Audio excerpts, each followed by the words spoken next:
So you might be seeing a lot of news headlines right now saying how the Oscars were last night, and this is true. The rumors are true. Oscars were taking place this morning, last night. I'm a bit tired. I'm losing my mind. I don't know. How do I look? Do I look tired? Do I look insane? I might sound like fucked up right now. I don't fucking know what my hair's doing. Whatever. Anyway. I have just woken up from 4 hours of sleep. Last night I watched the Oscars live with many people in an Airbnb. I think around 14 people to be specific. It was a hell of people. It was fun. Energy in the room was booming. Neighbors were bothered for sure. People were locking in predictions. There was a Kahoot quiz. Shout out to my friend Fernando for hosting that and all the people that were there. Cody, Kiati, Faith, Donatello, Gemini, Clarence, a bunch of people, Jack and Joe, Jody, and Rosie. Can't forget Rosie. Would be a fool's errand to forget Rosie. Daniel. I was with Daniel. He was there. He was sat right next to me the whole time because that's my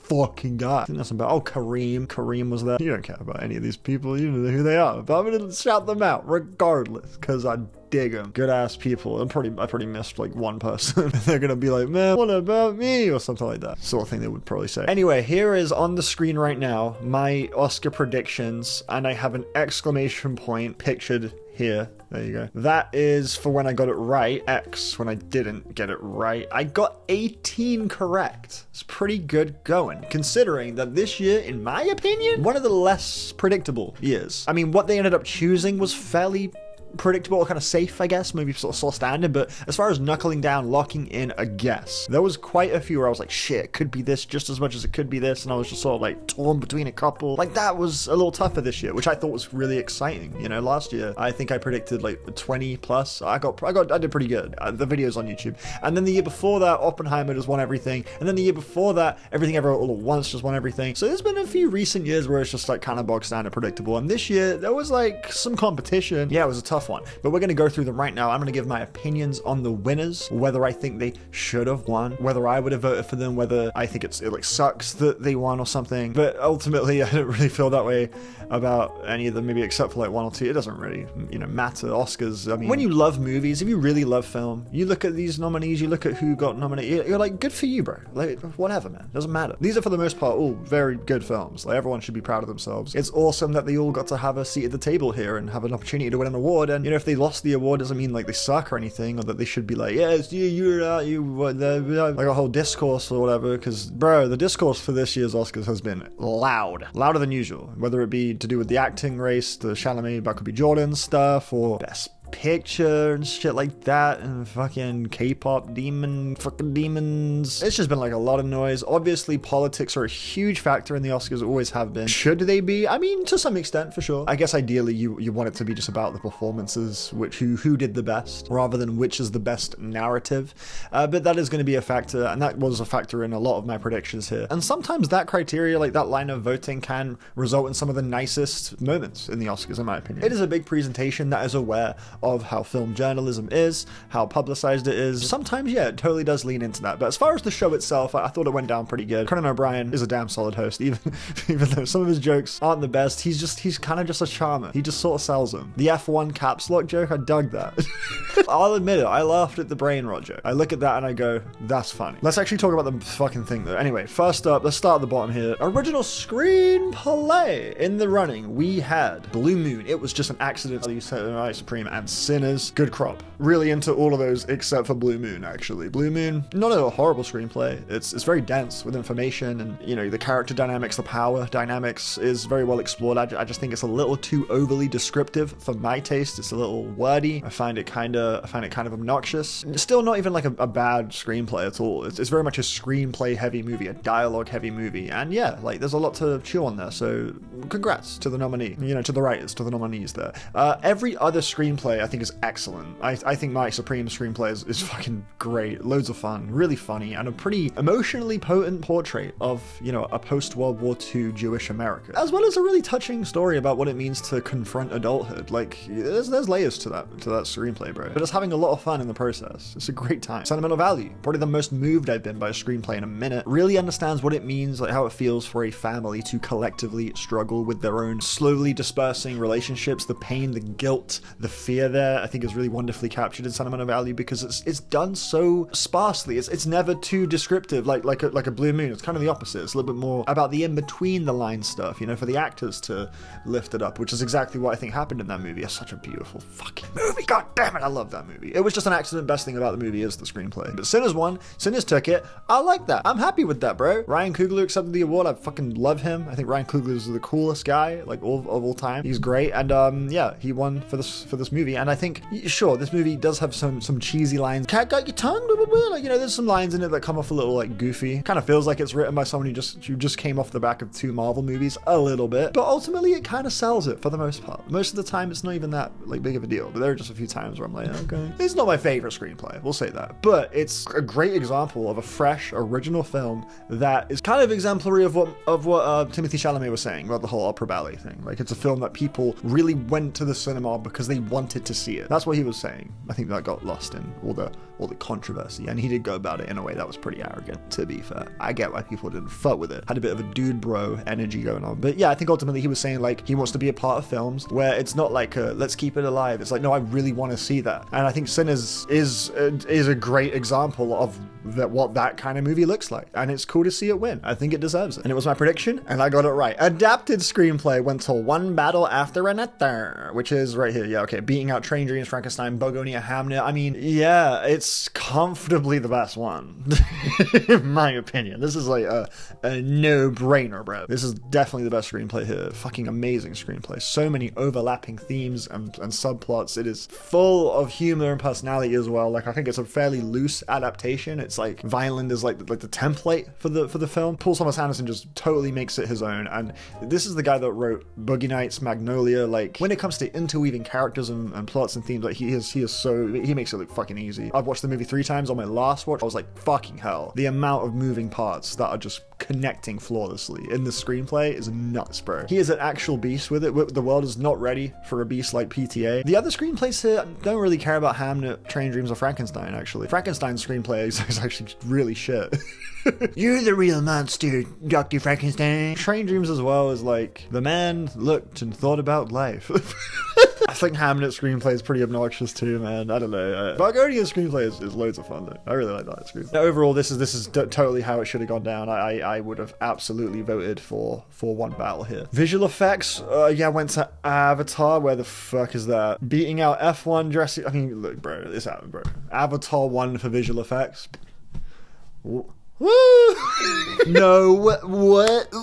Yeah, not really much to say there, to be honest. Sound. Okay, sound. I did predict this one correctly as well. All of these I predicted correctly so far. Everything we've looked at. Sound went to F1. My baby Sorta, it got snubbed, man, which is like totally expected. It's not going down very well, is it? Every other friend of mine that watches it is giving it like half a star. You're either really not fucking with it, or you're all aboard the train. And I for one am all aboard the train for Sorta. Fucking rocks, man. It's a lot. It's tense. It's crazy. But yeah, I loved it. But I think one thing that you can't deny is how integral, how vital, and how impressive the sound is in that movie. I mean, it's such a huge part of the film. It's so overwhelming. It's so powerful. I think it's seriously like amazing work. And F1, yeah, it's loud and the cars go vroom. Cool. Yeah, whatever. I think Sinners honestly is doing a fair bit with the sound as far as creating the stakes and the tension, setting the scene, really immersing you into the world of that movie. So yeah, Sinners would have been a great win. But yeah, F1 got it. Is what it is. Sorry, Sorta. Production design, I got that one right too. Went to Frankenstein. Fucking this man, not Michael, Daniel. I think most of the ones that I predicted correctly that he did not predict correctly were Frankenstein wins. He was confident that Frankenstein was getting like shut out, you know, but nah, here we go. I actually think I had Sinners written down first, but then they showed the clips of the movies and I saw Frankenstein's production. I was like, dude, it's fucking undeniable. It's gotta be Frankenstein. That shit's amazing. Like, it's so impressive, bro. Unbelievably impressive production design. So yeah, it was like no brainer. But yeah, One Battle After Another is one that confuses me. I'm not too sure about how much of it was production design. Like, I feel like it's a lot of on location, just sort of shooting. I guess it's just sort of kitting it out to fit whatever the scene is giving you. But yeah, Hamnet's production design is a big part of the film's plot in the stage production and stuff like that. It does have a very effective, like, dilapidated loneliness in the portions of the film where you spend it with Agnes, which is, you know, most of the movie. My Supreme, pretty great production design in that, actually. Really, really good. The fucking arena, like in London, where they're having the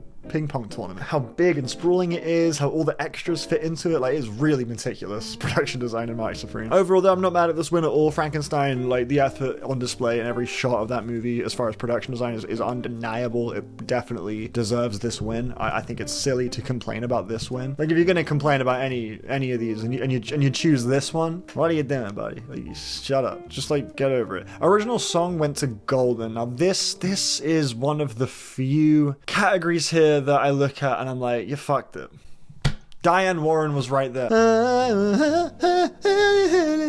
It's probably not the worst song here. It's just kind of trash that it beat I Lied to You, to be honest. I Lied to You is just a million times better. I think it says a lot about the voters that they listen to those two songs and they choose Golden. Are you serious? You fucking serious? I Lied to You should be sweeping. I guess K-pop's super popular now, pretty much, so it's like kind of a symbol of you know, how beloved it is and all that, and representative, and it's like, I don't know if are the Oscars trying to be like, yeah, we get it, we understand, we're with it, bro. K-pop, hell yeah, man. But like the movie K-pop Demon Hunters, I'm sorry, it's so contradictory to that point. I feel like it's so exploitative, bro. I really feel like K-pop Demon Hunters sees K-pop as like this kitsch, cutesy like fandom thing where everyone screams and freaks out. Like that's all the fans are ever depicted as in the movie. The whole movie's about like a song competition. Like we need to get number one. Let's make a hit song. The other band are making a hit song. What do? We make an even better hit song. It's so uninteresting, man. Like K-pop is an industry where people get like really controlled, and I feel like it's a film that just sidelines all of that commentary. I get it's like a kids movie and shit, but to me this is a film that leans further into those problems than it does address them, because the film's really all about pushing this soundtrack. The existence of this film, I was watching it thinking like, guys, I get it, you want me to listen to the soundtrack for this movie because it's super catchy and fun. So when I see it like win the Oscar, I'm like, you fucking kidding me? Like, I don't know, I roll my eyes, bro. I do. I Lied to You should have won this for sure. Music went to Ludwig for Sinners. He won for Oppenheimer as well. He is on a run, bro. Ludwig's composing.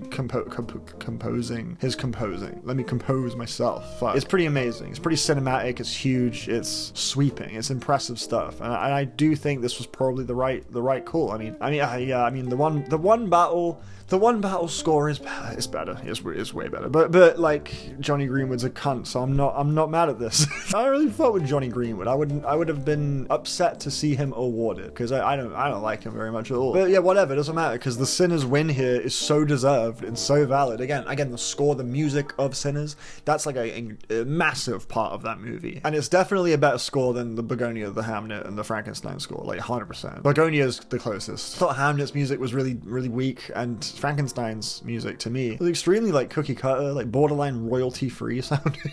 Yeah, I don't know. Sinners was the move. Makeup went to Frankenstein. I mean, yeah, I did predict that, as you saw just now on the notes app, and yeah, deserved, bro.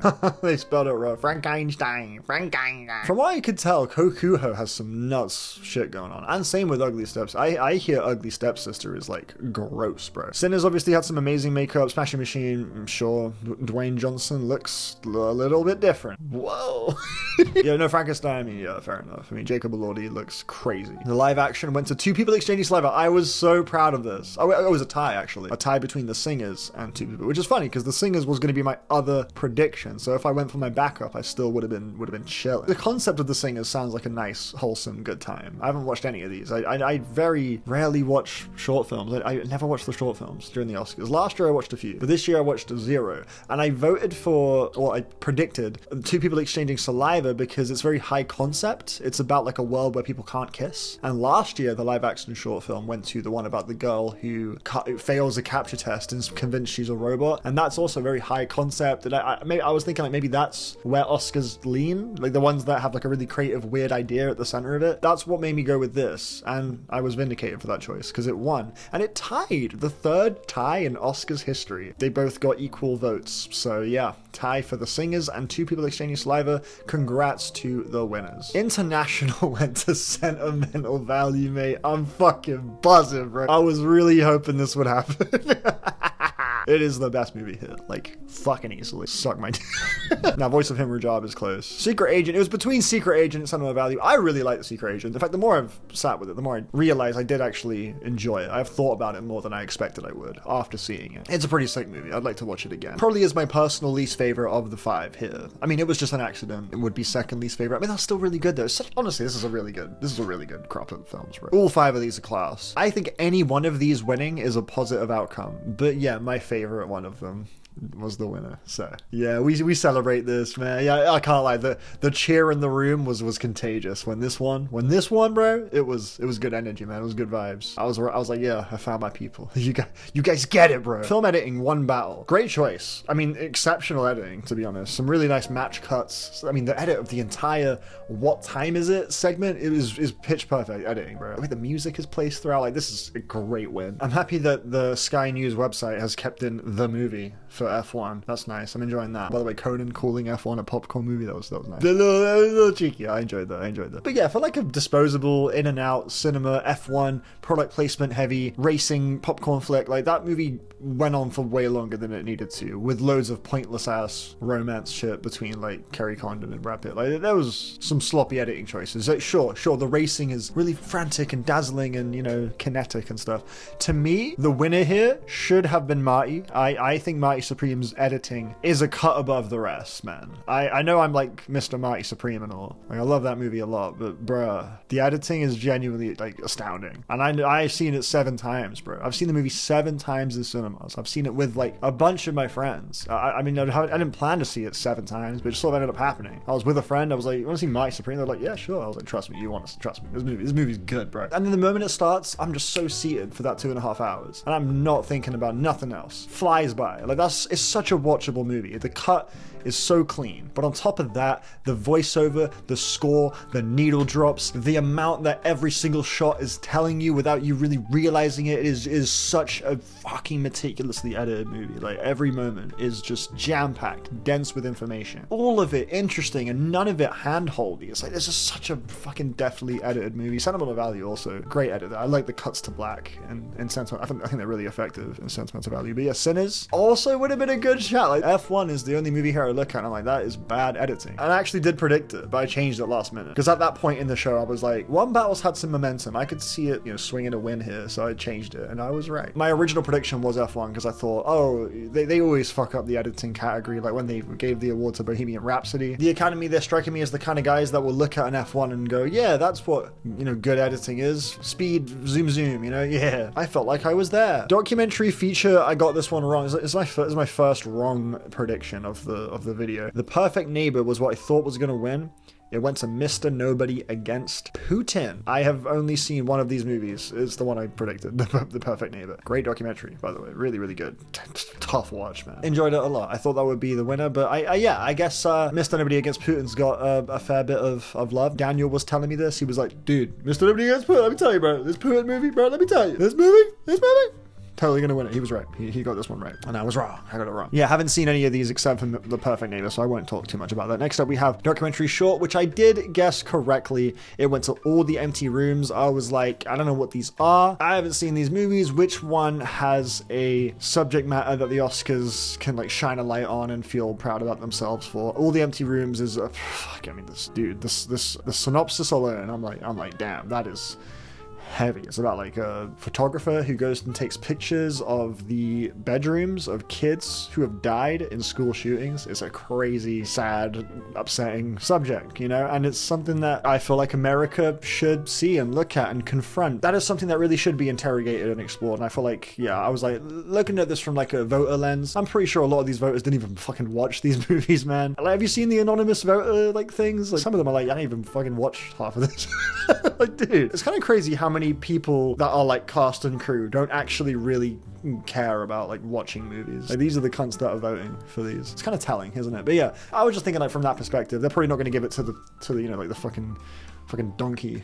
Director went to Paul Thomas Anderson. There was some audible sighs in the room during my little event that I went to for this one. People were hoping for some Coogler love, some Coogler action. That they were cooged up. They were really cooged up. But yeah, went to PTA. I personally was extremely happy about this because yeah, PTA is one of the best ever, and he has never won an Oscar before, and that is just criminal. That is really fucked up. It's crazy that he has lost this directing award ever. Like really, how many directors are better than Paul Thomas Anderson? Because it can't be the amount that is suggested by the amount of times he's lost.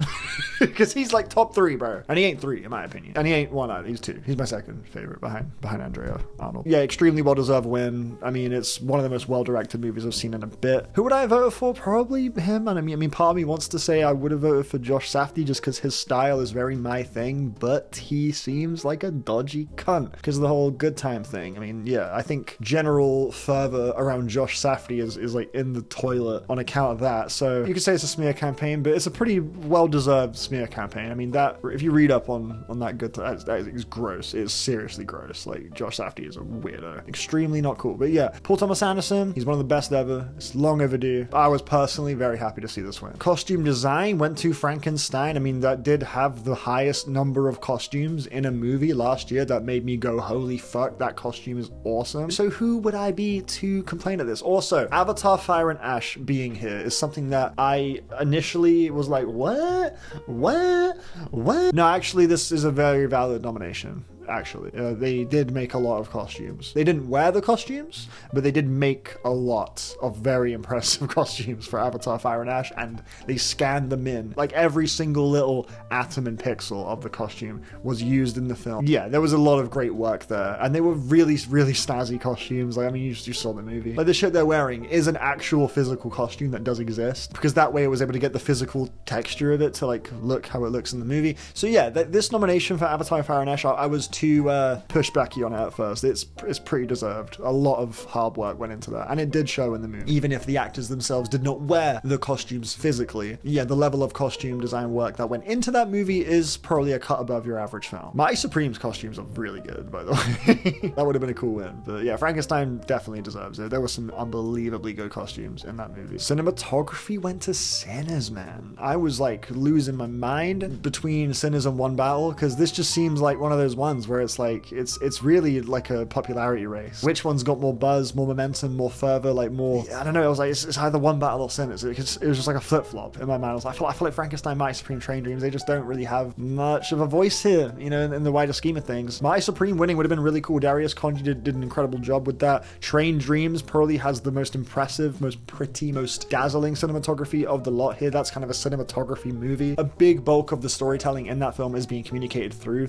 the cinematography, so I feel like Train Dreams would have been a really good win here, honestly. But yeah, it went to Sinners. And you know what? I've been saying, bro. Sinners cinematography is dope. It's really good. I think it's doing a lot to discern the identity of that movie, and I think it's a really good win. But One Battle, I think, would have been a better win. I'm not gonna lie. I think One Battle's got better cinematography. I would have probably given it to One Battle. But I'm never gonna be upset at seeing Sinners love. Sinners is a great movie, bro. And there's a reason its popularity and momentum just seems to get stronger and climb by the day. It's just one of those ones that is like so recommendable, so likable. Like, if you don't enjoy Sinners, it's like, bruh, come on. Like, if you don't enjoy One Battle, I get it. I can see, like, your perspective more, like, more easily. I could see why someone would push against that before Sinners. Sinners is just, like, an undeniable, dope-ass movie. Casting went to One Battle. I was so sure this was going to go to Sinners, because Sinners, the ensemble cast, is such a strong part of the film. To be honest, The Secret Agent and Mighty Supreme would have been great shouts here, even though Mighty Supreme did cast some bad people. Kevin O'Leary, you know, but a Secret Agent casted a lot of just kind of similar to Mighty Supreme, just sort of non-actors, you know, just that who just fit the mold of the film, and it was just a really lived-in group of actors working together in Secret Agent, which created an extremely natural, holistic experience as you saw it.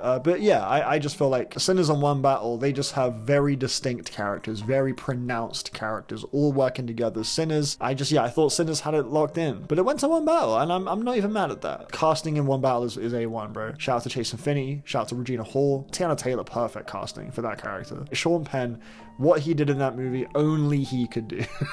Everyone was really well cast in One Val for sure. And they even casted some non-actors in that movie as well, like that one scene where it's like the army guy interrogating the French 75 guy, the one who like rats him out. Both of them had like no history of acting, so yeah. PTA and his casting director, they know how to fucking pick him. Great win here, in my opinion. Let's see what we got next. We have animated short, which went to The Girl Who Cried Pearls. I predicted Butterfly, but I got that wrong. I haven't seen these movies, and I'm thinking from the perspective of an Academy voter once again. I think a lot of these cunts dismiss animation. The amount of people that think animation is just like, if I'm not with a kid, I'm not even gonna bother. Like, my mum was saying that the other day. I was like, yo, go see like Hoppers, and she was like, I don't know, I don't really like watching animated films.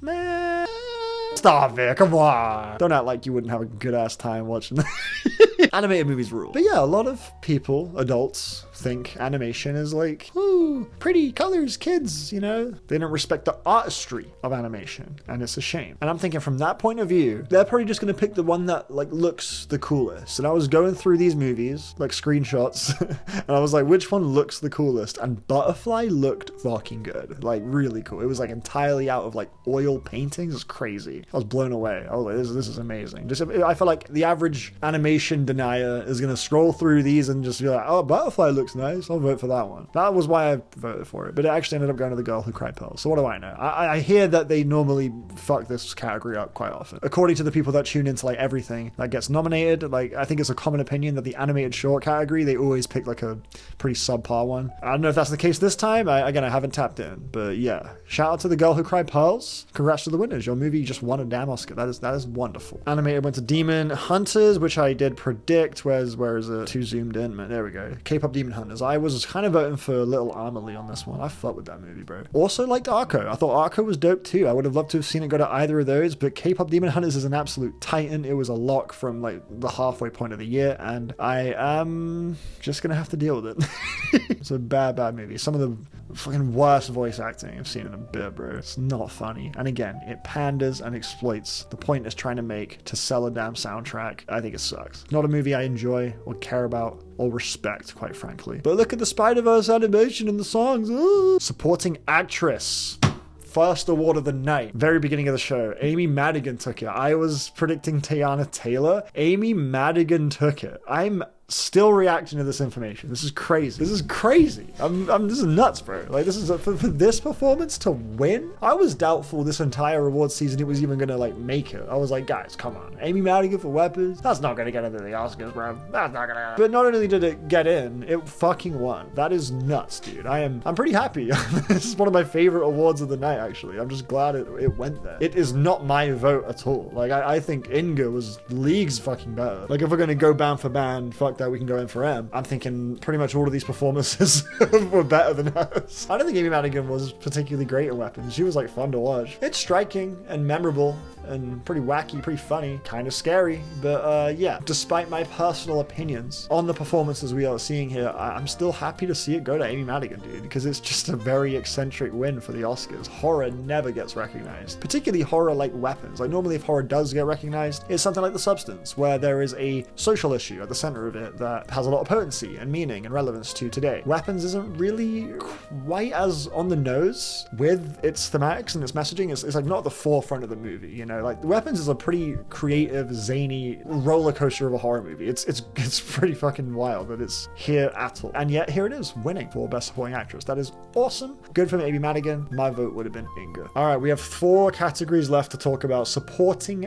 Actor went to Sean Penn. I was actually really surprised by this, which is kind of ironic because the moment I saw One Battle After Another, one of the first things I thought was Sean Penn's performance in this movie is out of this world good. It's like stupid good. He is totally going to win all the awards, and he's been winning fuck all this whole time. I think he might have won the BAFTA, actually, come to think of it, but still, he was just like, he was going to Jacob Elordi, the Critics' Choice one, and then he went to Skeleton Skarsgård at Golden Globes. I have learned that Golden Globes means nothing to the Oscars race, bro. If something wins at Golden Globes, it is definitely not a sign that it's going to win at the Oscars. I should have known that already, but yeah, I've learned the hard way. Sean Penn just seemed kind of out of the picture for a while, but then all of a sudden he became like the most likely to win. I don't know where that came from, but the odds on him winning were like pretty good, and I was like, damn, bro, what happened to, you know, literally everyone else? I had Jacob Elordi predicted. I thought Jacob Elordi was going to get it because he's young and hot, and he was the best part of that movie. And yeah, I don't know, I just thought he had like some buzz around him, more so than Sean Penn, but I had it fucked up, clearly. Sean Penn wasn't even in attendance, dude. That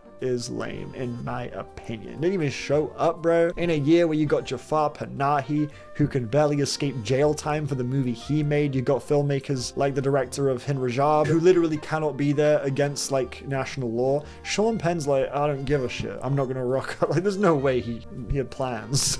Yeah, he just wasn't present. And yeah, he got the most votes. He was the winner. He's won like 3. This is like his 3rd time winning an Oscar too. Like, really? I mean, I don't know. It's weird. I feel bittersweet. Like, he was the best one.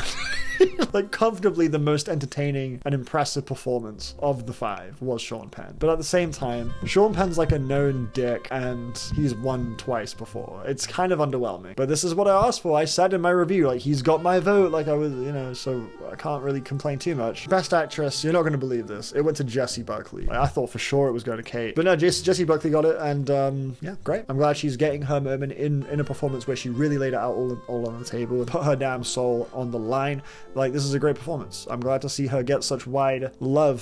For a minute, I've been a fan of her, and yeah, Hamnet was really like a career peak for sure, as far as just like hard commitment, the anguish, the pain, the sorrow that she is channeling, even in the most minor, minimal moments, next to the more maximal big moments. Like, she just really hits the whole spectrum. However, Rose Byrne was robbed, bruh. Her performance is fucking crazy. I rewatched If I Had Legs I'd Kick You in the cinema not too long ago, and yeah, Rose Byrne, truly mind-melting work in If I Had Legs I'd Kick You. Her performance is unfucking real, and I had no idea she was that good. She was really, really good in that. Yeah, Renata would have been cool. Emma Stone also was an incredible performance. Yeah, Kate Hudson, how did you rock up to this, bro? Should have had Jason Finney instead, even though she should have been in supporting. That's a whole different conversation. But yeah, either way, we're not going to complain, because Jessie Buckley got a well-deserved win yet again. I'm not mad at that. Best actor. Now, here we go, bro. Best actor in a leading role. Now, this was the category that was definitely getting the most conversation. It's been Michael B. Jordan versus Timothée Chalamet like this whole time, pretty much. And it was looking like a clean Chalamet win up until the SAG Awards, where Michael B. Jordan won. And there was also the BAFTAs incident, which did take place during the voting window. And I think that incident did push Jordan to the victory. The narrative there is a more powerful show for the Oscars. I'm not trying to say that to downplay Michael B. Jordan's victory. He put in an incredible performance in Sinners, and this is the thing, like, any one of these guys winning is like a positive, good thing. Like, no one here is like a Kate Hudson sung blue. It's like, dog, why are you even like, no one, like, everyone here did an incredible job with their performance, bro. He was really great in Sinners, loads of fun to watch, and as an actor, he's one of the most charismatic and reliable leading men in the game right now, and I think he's an extremely likable guy. Like, seeing him win made me so happy. I can't lie. The room went insane. Best actor. It is between TC and DJ. Alright, here we go. Run it. And the Oscar goes to Michael B.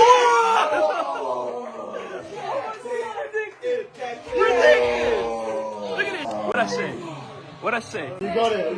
You were There you go, bro. Holy No shit. fucking Let's way. go. When this win happened, you bet it was a riot in there, bro. And it was pretty contagious. I enjoyed it, bro. I was very happy. I mean, at the end of the day, again, it doesn't really matter. Like, any one of these guys could have won, and it would have been chilling. I would have definitely voted for Timothy. I think his performance is the best one here, personally. I do. When I look at the full breadth of the acting work in all of these films, I feel like Timothée Chalamet was the most enjoyable to watch, was the most nuanced, was the most thoughtful, most physical. The fact that you're with him for like over over 2 hours, the vast majority of the runtime, he is right there, and you are always at every moment anticipating his next line. He meets all the comedic moments. He's intense. At points, really upsetting to watch. Like, he fully stuck the landing on, I think, everything that role was asking of him. To me, it's the best performance here. Second place for me, Wagner Moura. I really enjoyed him in Secret Agent. I thought he was really tender and carried so much personal history and political anguish and trauma and pain, even in the most quiet conversations. He was an incredible protagonist to me. Then I'd probably go Michael B. Jordan third. Then I go Leo. Then I go Ethan Hawke. But yeah, they were all really great performances. I think Ethan Hawke, weirdly enough, was probably the most transformative of the five. I just found his delivery a little bit hokey sometimes. Occasionally it took me out of the movie, but that's just a personal preference thing. Ultimately, Michael B. Jordan winning this Oscar, in my opinion, was one of like the top 3 moments of the show. It was so sweet. Oh man, his speech, it was so sweet, bro. It was so sweet. Oscar winner Michael B. Jordan, man. Like, if you told me that this was in the future when I was watching like Chronicle, I would have been like, that's so cool. That's my first time watching Michael B. Jordan, I think. And I remember just thinking he was like, he's dope. He's had a great career. And yeah, I'm really happy for him, dude. Really happy for him. And that brings us to Best Picture, which I correctly predicted. Doing reaction.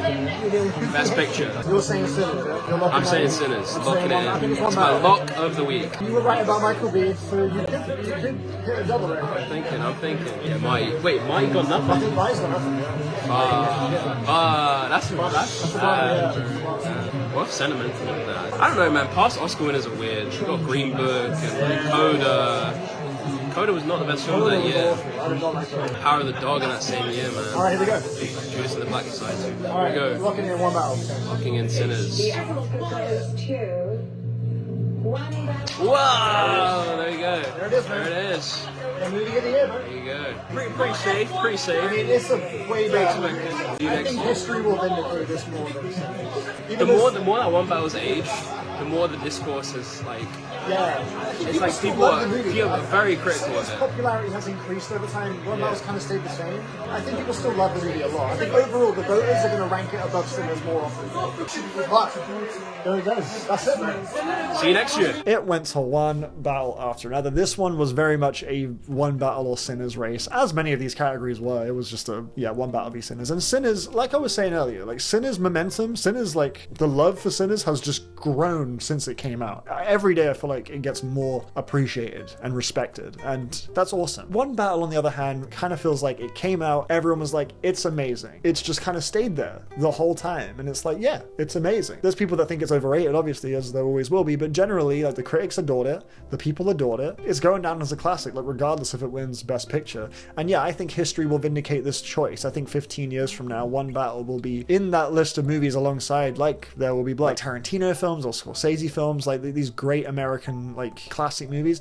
One Battle is going to be in that conversation, and I think we'll look back and see One Battle as the movie of 2025. I think it just makes sense. To me, this is just always how it was going to go, and I'm not mad at all to see it. It super deserves it. It was seriously one of my favorite things I saw last year. I saw it 3 times, loved it even more each time I saw it. Sinners winning this would have absolutely been great as well. I would have celebrated that too. But yeah, One Battle, I get it. Overall, it is just like it's a better movie, right? I think so. Yeah, it is what it is. But yeah, that's the Oscars, man. That is this year's Oscars. Yeah, it was a fun one, man. I had a good time. I had a really good time. It did help to watch it with a bunch of people. I recommend doing that. Award shows go down a treat when you're with people, and they can be a bit of a slog when you're by yourself. That's for sure. Early predictions for the next Oscars.